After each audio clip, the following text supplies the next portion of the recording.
Shannon here, and this is another video in our series.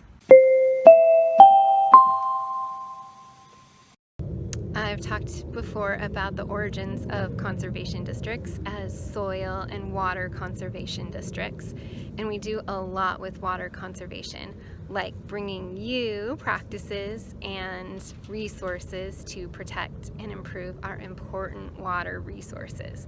So today we're going to be doing an experiment, which should be fun. We're going to be talking about one of the practices of natural yard care, smart watering.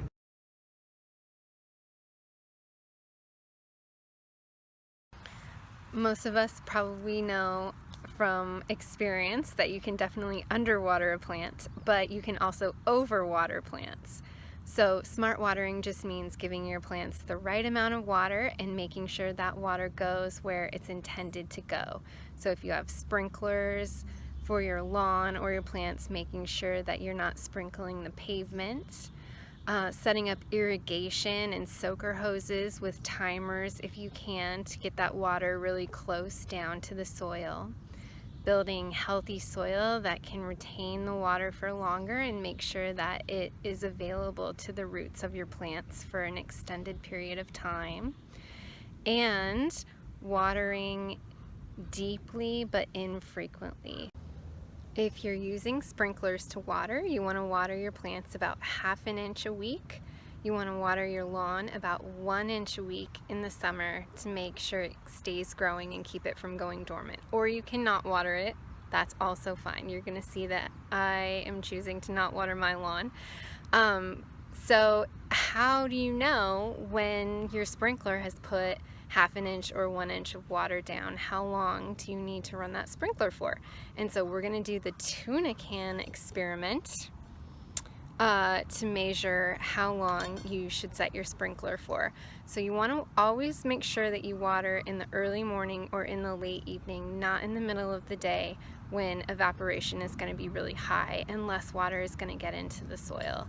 So the first step in the Tuna Can Experiment is to eat a can of tuna, or find kind of anything that is shallow with a lot of surface area that the sprinkler water can get into. So there's lids that also work really well for this.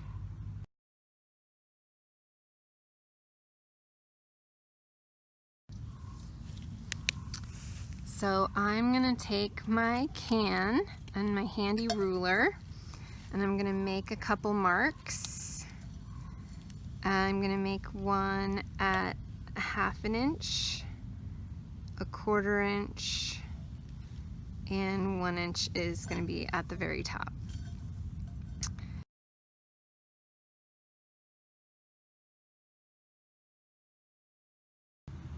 I've got my sprinkler set up here.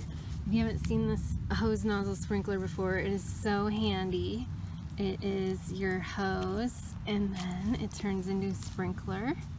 I love it so much. And then there's my tuna can. I just set it on the dirt right there and we will see how much water gets in there.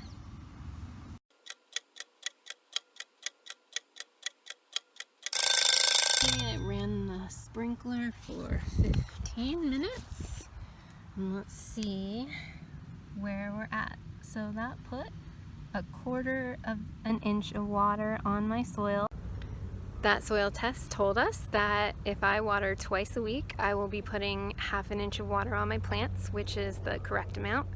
And it also reminds me not to water any less than that because then they're not getting enough water.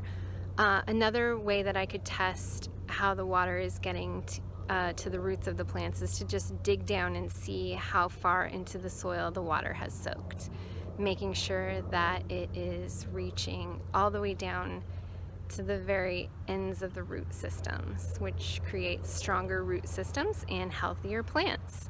Healthier plants means fewer pests and fewer diseases, and we're all that much happier.